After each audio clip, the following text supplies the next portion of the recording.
ओम शांति। आज हम अभी जगदीश भाई जी का आगे कंटिन्यू करेंगे।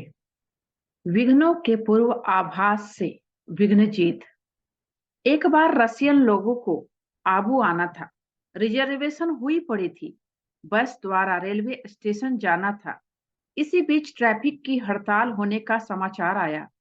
भाई साहब ने कहा, आप ट्रैफिक पुलिस में एक एप्लीकेशन लिखकर दे दो और बस की परमिशन ले लो। हमने परमिशन लेने के लिए भाइयों को भेजा। उन्होंने कहा कि दीदी, वो कहते हैं बोट क्लब में यह हड़ताल होगी, आम एरिया में नहीं होगी, इसलिए आप लोगों को परमिशन की कोई जरूरत नहीं है। मैंने कहा ठीक है, मैं भाई साहब को बता देती हूँ। मैंने बताया तो कहने लगे, आप समझते नहीं हो, भाइयों को कहो परमिशन लेकर ही आना है। मैंने कहा, जब हड़ताल होनी ही नहीं है तो फिर परमिशन लेने की क्या जरूरत है, और परमिशन देते भी नहीं है। फिर स्वयं फोन करके कहा, छोटे ऑफिसर को छोड़ दो, बड़े ऑफिसर के पास जाओ और कहो हमें लिखित में दे दो कि हमारी बस निकल सकती है। बड़े साहब ने कहा, परमिशन की कोई आवश्यकता नहीं है, हड़ताल दूसरे क्षेत्र में होगी, आपको तो पुरानी दिल्ली जाना है, आप भले जाना। लेकिन भाई साहब ने कहा, अगर जरूरत नहीं है तो भी परमिशन लेटर देने में जाता क्या है। इस प्रकार बहुत पुरुषार्थ के बाद बड़े साहब ने स्टैंप लगाकर लेटर लिख दिया। अगले ही दिन पुलिस ने हर चौराहे को ट्रैफिक के लिए बंद घोषित कर दिया। किसी भी प्रकार का ट्रैफिक वहां से निकल नहीं सकता था। हमारे पास तो परमिशन थी, और वो भी बड़े ऑफिसर की। किसी ने हमारी बस को नहीं रोका। सारी सड़क पर हमारी ही बस घूम रही थी, और इस प्रकार सभी विदेशी भाई बहनें ठीक समय पर रेलवे स्टेशन पर पहुंच गए। भाई साहब को बाबा ने गणेश टाइटल दिया था, तो उनकी बुद्धि इतनी तेज थी, जो आने वाले विघ्नों को पहले से ही जान जाती थी। वे बहुत ही दूरंदेशी थे। नाम मान शान दिखावे से मुक्त। यज्ञ सेवा के कार्य करते कई बार बहुत मेहनत करते थे। अधिकारीगण किसी बात की स्वीकृति देने से ना भी कर देते थे, तो भी लास्ट घड़ी तक प्रयास करते रहते थे। मैं कहती थी, भाई साहब छोड़ दीजिए, इनका कानून नहीं है। तो कहते थे, भगवान के काम में कानून बीच में नहीं होता है। हम तो फिर शांत हो जाते थे। फिर हम देखते थे, स्वीकृति लेकर ही रहते थे। किसी को पता भी नहीं पड़ता था कि यह सब कैसे हो गया। कभी सो नहीं करते थे कि मैंने यह किया। कई बहन भाई अपनी अपनी सेवा का वर्णन उनके आगे करते थे, तो सुनते थे, पर कभी यह नहीं कहते थे मैं भी कर रहा हूँ। कहते थे, बाबा की सेवा की है, बाबा ने तो जान ही लिया। बेहद सेवा में सदा अथक। एक बार प्रगति मैदान में मेला लगने वाला था। अधिकारियों ने केवल 8 छोटे स्टॉल देने की स्वीकृत किए, पर भाई साहब ने नम्रता पूर्वक निवेदन किया, प्रगति मैदान में तो सारे विश्व के लोग आएंगे, कितनों का आशीर्वाद आप सबको मिलने वाला है, और इस स्थान पर बहुत बड़ी सेवा होने वाली है। इसका एहसास शायद आपको नहीं है। आप भले ही छोटे स्टॉल दो, पर दो 15 ही। उन दिनों उनकी तबीयत बिल्कुल अच्छी नहीं थी, फिर भी अथक होकर यह कार्य किया। किसी को पता नहीं पड़ता था कि जगदीश भाई अब इतने चक्कर क्यों काट रहे हैं। स्वीकृति मिल जाने के बाद भी खड़े होकर कार्य को करवाते थे। ना खाना खाते थे, ना पानी पीते थे। मान लो हम थोड़ा सूप लेके जाते थे, देते थे, तो कहते थे ये पीछे की बातें हैं। हमको कहते थे, जाओ खाओ। बहनों का बहुत ध्यान रखते थे। कई कामों में भाग दौड़ और विघ्न बहुत होते थे, पर सब बातें सहन करते थे। दृढ़ता से सफलता। दिल्ली में हमने मकान का नक्शा बनाया, क्या था और वह बन क्या गया। मैं कहती थी, देखो अखबार में आ गया है कि जो नक्शे के अनुकूल नहीं होगा उसे तोड़ देंगे, मकान तो अब टूट जाएगा। उनका दिल बहुत बड़ा था। कहते थे, मैं सब कुछ आगा पीछा देख कर करता हूँ। हम बाबा की सेवा कर रहे हैं, अपने सुख के लिए नहीं बना रहे।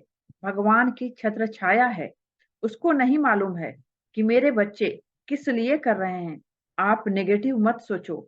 इस प्रकार जिस काम को उठा लेते थे उसको पूरा करके ही छोड़ते थे।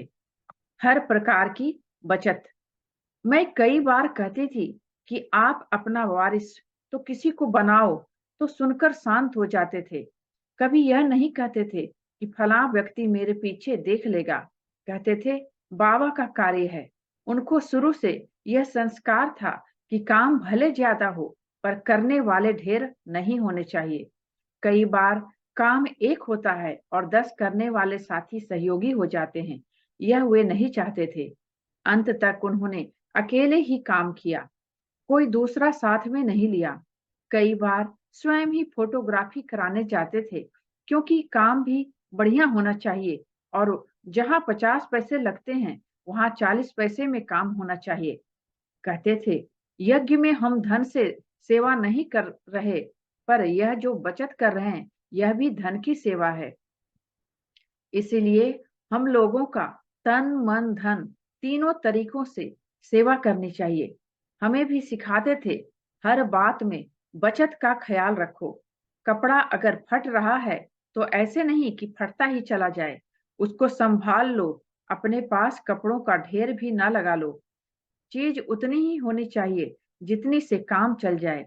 उनको यह होता था कि मेरे पास जो काम करने आए, उसे यह ना हो कि अब तो मेरा खाने का समय हो गया, अब मेरा सोने का समय हो गया। जिसका सोने का खाने का टाइम निश्चित है, वह मेरे पास काम नहीं कर सकता। मुझे ऐसा व्यक्ति चाहिए जिसे भूख और नींद ध्यान में ना आए। जब काम है तब काम। मान लीजिए कोई उनके पास सेवारत है, खाने गया और खाने का आनंद ले रहा है, तो कहते थे यह मेरे योग्य नहीं है, क्योंकि इसमें त्याग नहीं है। काम की सफलता तब होगी जब त्याग और तपस्या होगी। मानो कोई सोया हुआ है और उसको कहा उठो, जल्दी से एक सेवा में जाना है, और वो कह देता है आधे घंटे बाद उठूंगा, तो भाई साहब कह देते थे यह सेवा नहीं करेगा। जिसको बाबा की सेवा की लगन है, वह यह नहीं देखेगा कि यह मेरा नींद का टाइम है। कई बार हम कहते थे आप बहुत सख्त कार्य देते हो, तो कहते थे मैं कहाँ कार्य दे रहा हूँ, आप उसे अपने काम में लगा लो। मुझे अपने काम में वो आदमी चाहिए जो वैसे ही चले जैसे मैं चाहता हूँ। कई बार कई आजकल की बुद्धि वाले ऐसा भी कह देते कि कल कर लेंगे, आज क्या पड़ी है, तो कहते थे यह अपनी बुद्धि चलाता है, इसको यह भी नहीं मालूम कि कल क्या होगा और कल कौन सा काम करना होगा। कल के लिए मेरी कोई और योजना हो तो। यह बुद्धिमान सोचता है कि मेरी बुद्धि भी काम करे, पर इस प्रकार बुद्धियों में टकराव आ जाता है। शारीरिक नुकसान से रहे अनभिज्ञ। बाबा ने संदेश में कहा कि उन्होंने शरीर का ध्यान नहीं रखा। वास्तव में डॉक्टर लोग यह तो कहते थे कि आपको रेस्ट करना चाहिए, पर यह नहीं बताते थे कि रेस्ट नहीं करेंगे तो इससे स्वास्थ्य में क्या क्या नुकसान होगा।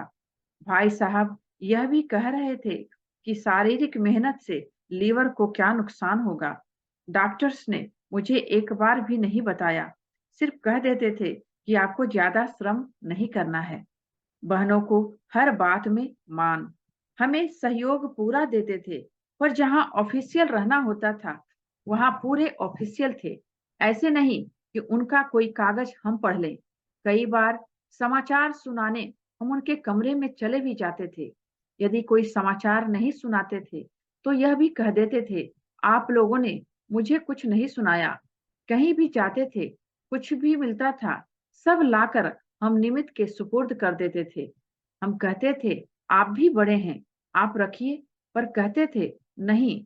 कोई लिफाफा पकड़ाता था तो भी कहते थे बहन जी को दीजिए। इस प्रकार हर बात में मान देते थे। तीक्ष्ण बुद्धि।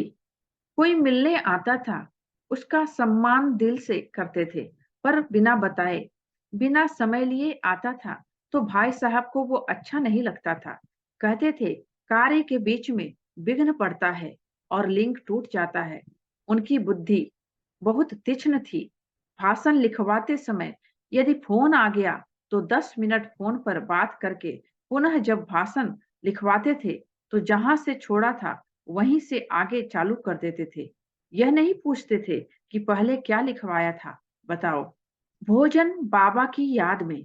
खाना खाते समय कोई उनके पास आकर बैठे, उन्हें अच्छा नहीं लगता था। कहते थे खाना बाबा की याद में रुचि से खाया जाए। कोई बात करता है तो खाने का वो आनंद नहीं आता। इसलिए हम कोशिश करते थे कि खाना खाएं तो पर्दा कर दें, कोई अंदर ना जाए। इस संबंध में दादी जानकी जी भी सुनाती हैं कि मैं खिचड़ी के साथ आलू की सब्जी बनाती थी, जगदीश भाई को परोसती थी और देखती थी कि बहुत ही बाबा की याद में स्थित होकर खाना खाते थे। मैं भी भोजन बहुत ही बाबा की याद में बनाती थी। कन्याओं को आगे बढ़ाने की कला। भाई साहब से कोई कन्या डरती नहीं थी। कन्याओं को यह निश्चय था कि दादी हमारी बात यदि ना भी सुने तो भाई साहब जरूर सुनेंगे। मुझे यह निश्चय होता था भाई साहब उनके दिल की बात सुन लेंगे और मेरे लिए भी कोई अप्रिय बात नहीं कहेंगे, बल्कि समाधान ही करेंगे। इसलिए मैं किसी भी कन्या को उनसे बात करने में कभी रोकती नहीं थी। भाई साहब सबसे प्रश्न पूछते थे, वाणी पढ़कर सुनाने को कहते थे।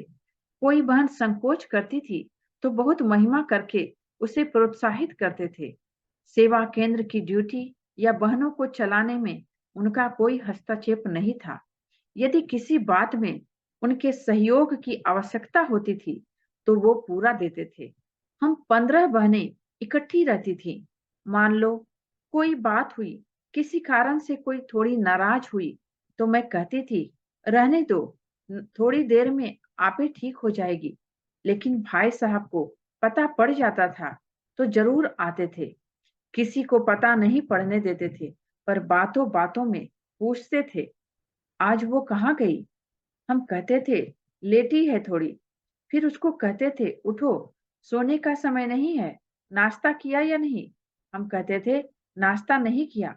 तो कहते अरे प्रभु प्रसाद, भाग्य से प्राप्त प्रसाद खाया नहीं। फिर किसी से नाश्ता मंगवाते, गिट्टियां तोड़ तोड़ थाली में रखते। मैं कहती आप बिगाड़ रहे हो, नहीं खाया तो छोड़ दो। हमने कुछ नहीं कहा। फिर कहते थे आओ बहन जी, खिलाओ, एक गिट्टी खिलाओ। उनको यह भाव होता था कि संगम का समय बड़ा कीमती है, इसका यूं ही न चला जाए। इसलिए स्नेह से उसके मन को ठीक कर देते थे। वे चाहते थे कि सभी बहनों को एक एक सेंटर की जिम्मेवारी मिल जाए, क्योंकि अब ये बड़ी हो गई हैं। तबीयत खराब होते भी मकान देखने जाते थे। कहते थे मीटिंग में केवल इंचार्ज बहनें आती हैं। इनको 8-8, 10-10 साल सेंटर पर रहते हो गए, पर इंचार्ज नहीं बनी हैं, तो मीटिंग का चांस नहीं मिलता। इसलिए सेंटर संभालेंगी तो बहुत कुछ सीखेंगी। हम बहनें आपस में प्यार से मिलकर बैठती थी तो उन्हें बड़ी खुशी होती थी। सुव्यवस्था पसंद। उन्हें हर चीज एक्यूरेट पसंद आती थी। कोई चीज अव्यवस्थित नहीं होनी चाहिए। यदि कोई मिलने वाला 5:30 बजे आने वाला होता था तो उन्हें होता था 5:15 बजे सब बत्तियां जल जाएं, अगरबत्ती जल जाए और सब व्यवस्था ठीक हो। बाबा के घर में जो आए उसे लगे कि मेरा सम्मान हुआ। कोई 5:30 बजे कहकर 5 बजे आ जाए, वो भी उन्हें पसंद नहीं था। यदि कोई भाई साहब से ही स्पेशल मिलने वाला होता था और मानो 5:30 बजे का समय दिया तो वो तैयार होकर 5:25 पर नीचे आके बैठ जाते थे। अपने सारे काम रोक कर वे उसके लिए टोली पानी का पूरा प्रबंध करके बैठते थे। इस प्रकार समय के बड़े पाबंद थे। फिर कोई लेट आता था तो उन्हें अच्छा नहीं लगता था। सिंपल और सैंपल। भाई साहब के कमरे में आखिर के दिनों में हमने एक सोफा रख दिया।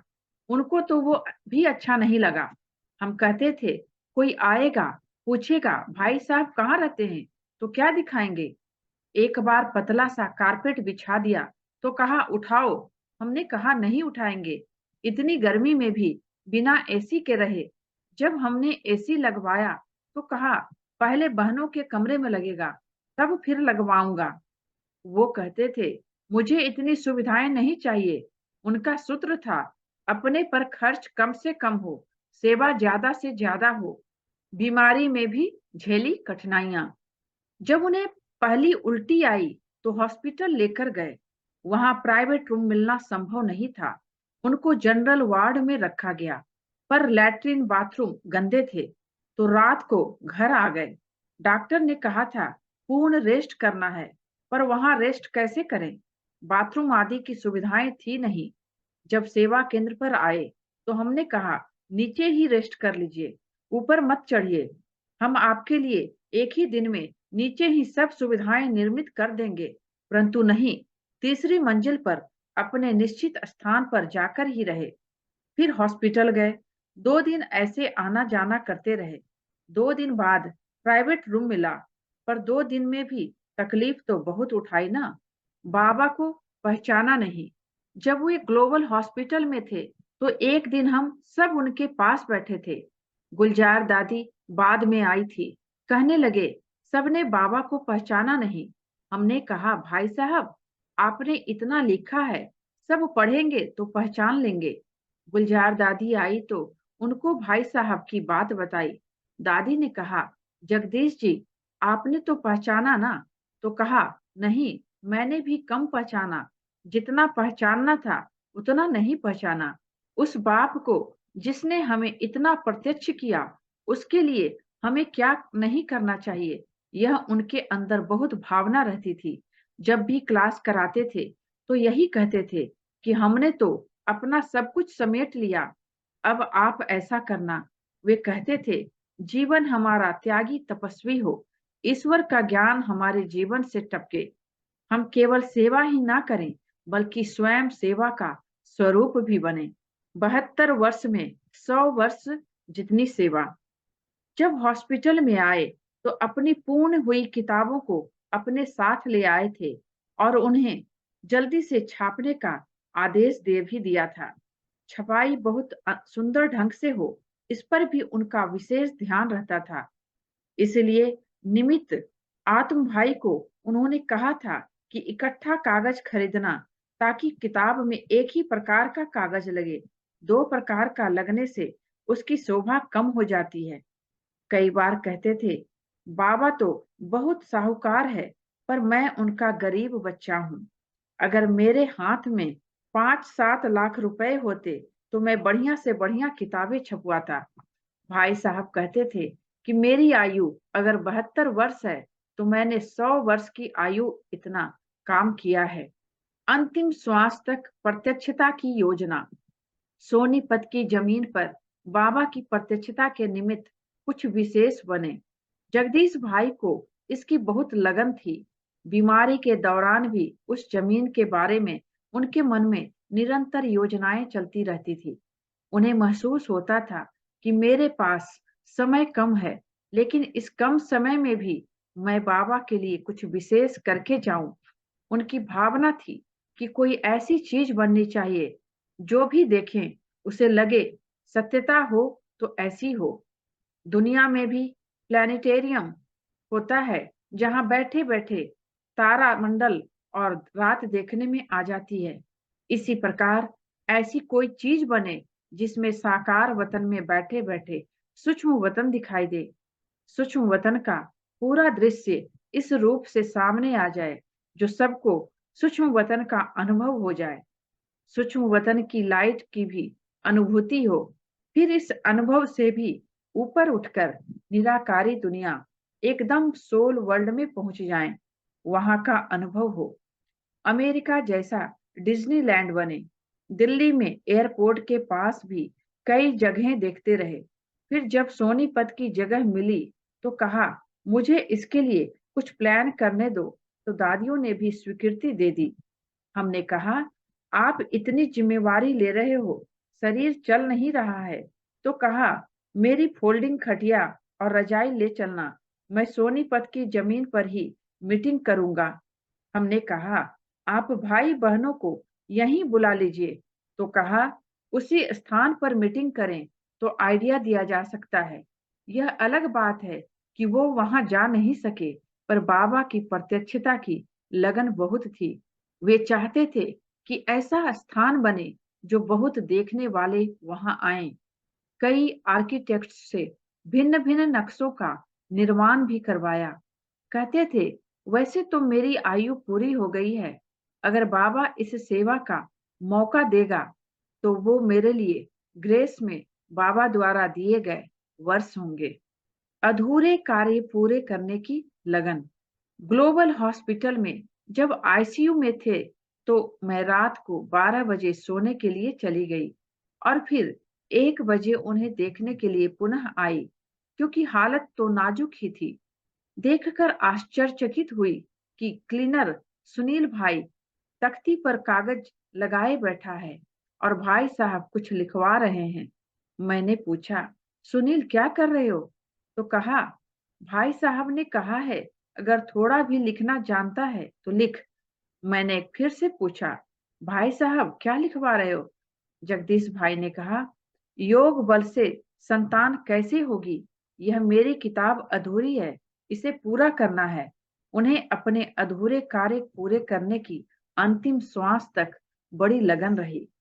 भ्राता जगदीश जी के साथ के अपने अनुभव ब्रह्मा कुमार रमेश भाई जी इस प्रकार बताते हैं। हम सबके अति प्रिय भ्राता जगदीश जी बहुत ही अनुभवी, शास्त्रों एवं विविध धर्म ग्रंथों के समर्थ विद्वान एवं ईश्वरीय ज्ञान के विविध तथ्यों की गहराई को जानने वाले थे। उनको समाज की विभिन्न व्यवस्थाएं और कारोबार का भी गहन अनुभव था। उनकी लेखनी ज्ञान के गूढ़ रहस्यों से युक्त और ज्ञान के गहन राजों को प्रत्यक्ष करने वाली थी। प्रेम पूर्वक व्यवहार। मैं जब सन 1952 में इस ईश्वरीय ज्ञान के संपर्क में आया, तब से ही जगदीश भाई का नाम सुना। सन 1957 में प्यारे ब्रह्मा बाबा ने उनको मुंबई आने का निमंत्रण दिया। वे मुंबई में आए और आते ही लौकिक गीता ज्ञान यज्ञ करने वालों की ईश्वरीय सेवा के कार्य में जुट गए। मैं उनकी लगन को देख रहा था। उन्होंने शास्त्र जानने वालों की सेवा में मुझे जुटा दिया और धर्म नेताओं की सेवा कैसे की जाए वह भी मुझको सिखाया। जब मैंने उनसे पूछा कि आप मेरे साथ ऐसा प्रेम पूर्वक व्यवहार क्यों कर रहे हैं, तब उन्होंने बताया कि प्यारे ब्रह्मा बाबा ने आपके लिए मुझे कहा है कि ज्ञान चर्चा करके उसे भी इस ईश्वरीय सेवा में लगा दो, क्योंकि आगे चलकर उसका इस ईश्वरीय सेवा में बहुत बड़ा पार्ट है। इस प्रकार बाप दादा के द्वारा मेरे लिए दिए गए वरदान की जानकारी भ्राता जगदीश जी के द्वारा मुझको मिली, इसलिए मैं उनका बहुत ही आभारी हूँ। उन्होंने मुझको ईश्वरीय सेवा में आगे लाने का पुरुषार्थ किया और अंत तक मेरे साथ बड़े भाई का संबंध निभाया।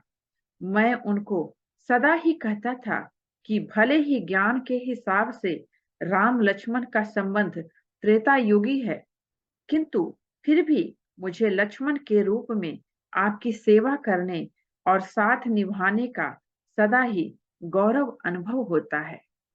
ओम शांति। इस वीडियो में बस इतना ही। इसके आगे दूसरे वीडियो में हम जगदीश भाई को फिर से सुनेंगे। थैंक यू बाबा का और थैंक यू आप सबका। ओम शांति।